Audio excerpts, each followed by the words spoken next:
911, do you have an emergency? Today on Rescue 911, an empty drainage ditch quickly fills with a torrent of water. Come on, get out, Kamisha, come on! Washing away a young girl in its fury. I thought, my God, she won't make it. And a young boy's heroic efforts could be her only chance at life.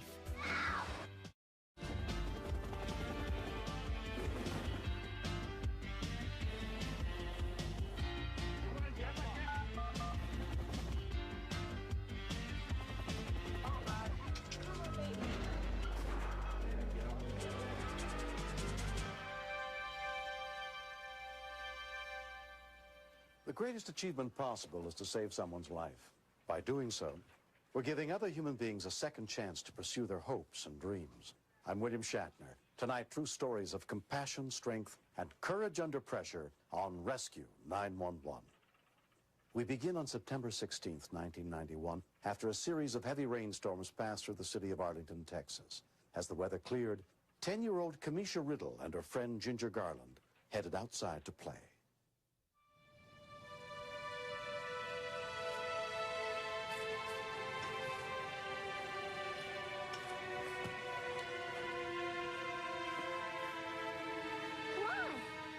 These storm drains are extremely dangerous because they can fill up very rapidly and they're extremely hard to get in and out of.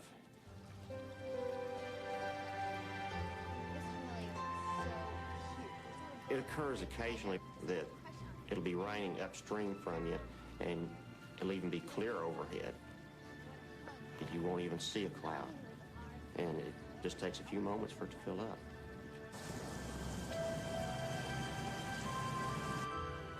My mom said don't go down in the creek because you could get hurt. But we were going to some girl's house. And she said, let's go into the creek because it's easier to get to that girl's house. I didn't think anything could happen because it didn't look like anything could happen. The water started getting higher. And it was scaring me. Help me! Grab my hand, Kamisha! Come on, get up, Kamisha! Come on! Kamisha, come on, get up! You can do it! Please, Kamisha! Come on! She was saying, help me. Pull me up quick.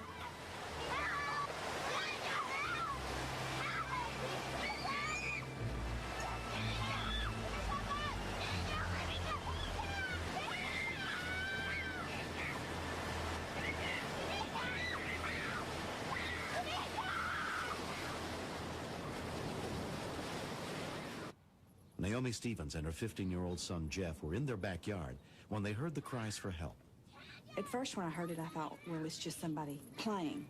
But then in your mind, you wonder, no, that's not it. It was somebody was in trouble. God, hang on, honey, hang on! When we made eye contact, I think I felt just sheer terror. And the expression on her face, I don't think I'll ever forget. And my feeling of helplessness, not being able to do anything. Fire department. Naomi called 911. 360. 360 and what? Ma'am, I've got to know where it's at. Okay, I live at 31 Cloverdale. Okay. Drainage ditch behind our house. Behind your house. Had a child. How old is it? I don't have any idea. I just heard a child screaming. Saw the child going down screaming. Okay, you did see the child in Yes, ma'am. Okay, did it look like a small child or an older? Probably about 10 and 12. Don't let anybody get in there with them or we'll have more people to get out. Okay, babe. All right, bye. Bye-bye. Neighbors Rick and Janice Cook spotted Jeff as he ran by their house. I know he's in athletics. We just assumed he was racing until his mom ran out the front door. I was running down the street. I was hoping and praying that I'd get down there in time, that I could do something. And I was thinking, I'm not going to make it. I'm not going to make it. When we continue, It goes completely under the freeways. With the water moving as fast as it was, I didn't think we'd have time to get to her before she went under.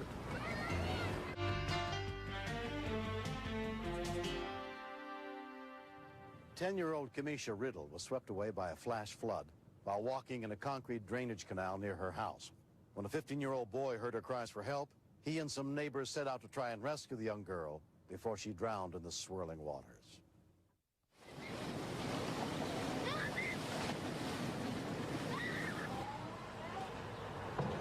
When the creek gets to the 360 intersection, there's 4 large culverts that it's divided into, and it goes completely under the freeways. You can't, even on a bright day, stand on one side of the creek and look and see daylight out the other side. With the water moving as fast as it was, I didn't think we'd have time to get to her before she went under.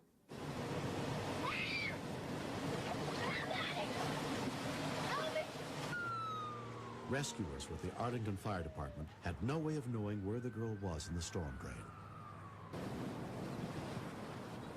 I didn't jump in after her because the water was moving too fast, and where I probably would have either pulled her under or she would have pulled me under.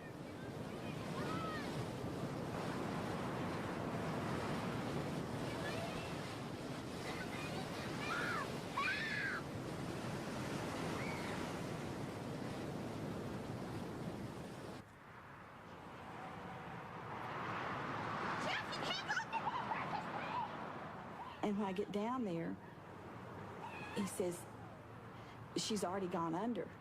I thought, my God, she won't make it. At that point, I didn't think we'd find her alive. There was just too much water, and with the dark in there, I'm afraid she had panicked, and that would have been it.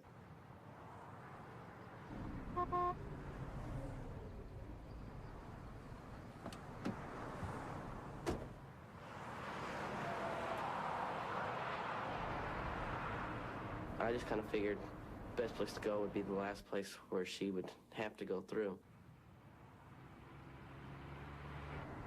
By this time, I was crying because thinking about the mother of that child. How was she going to feel? What if something did happen? What if they didn't get there quick enough? What if they couldn't pull her out? And it was a very emotional time. I see her, there she is.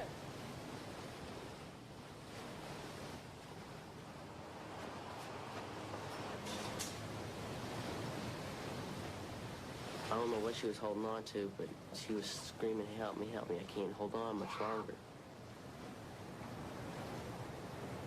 There was just no way he could reach her. I mean, it's just too far away. At that point, that's when I told Jeff, I said, well, just let me grab hold of your arm and let me lower you down.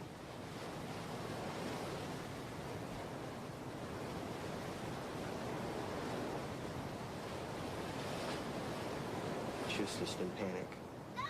It was just sheer terror on her face.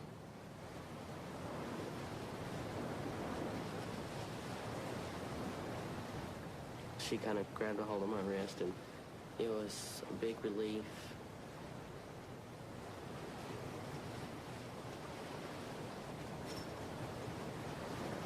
When we picked her up, and actually I was carrying her, she was still hollering for someone to get her out. She was hollering for help to get her out. So she was just in total hysterics. I had concerns that she had some sort of internal injuries, but I knew I had to keep her as quiet as possible and as still as possible. Hearing the sound of sirens, Rick drove toward them and managed to get the attention of one of the rescue units.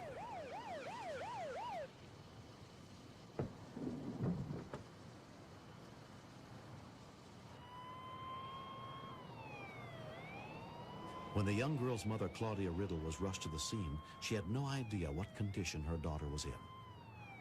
The ambulance had shut its doors and started to pull away real slow. Ambulance, pull over to the right.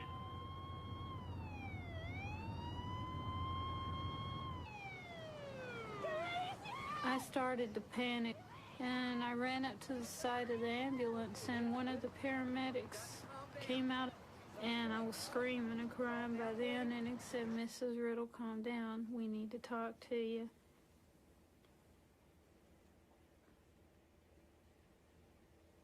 And I thought something had happened to her. And he opened the door, And, hi, Mom, look, I've got Snoopy Band-Aids. Although the swift-moving waters carried 10-year-old Kamisha down the concrete ditch for several miles, she suffered only minor bruises. At one part, I just sat there and gave up. Just hope I died because it was scary and I already thought I was going to die, so there's no use trying anymore. I think Jeff is a hero because he saved me. I learned that I'm able to do things that I didn't think that I would ever do. I'm kind of glad I found out that I would be able to help somebody when they need me. I thought I was going to get my butt busted because I knew I was not supposed to play in the creek, and I did. I think it was dumb. I have learned not to take things for granted anymore. Because when you come that close to losing somebody you love, it makes you stop and think and appreciate things.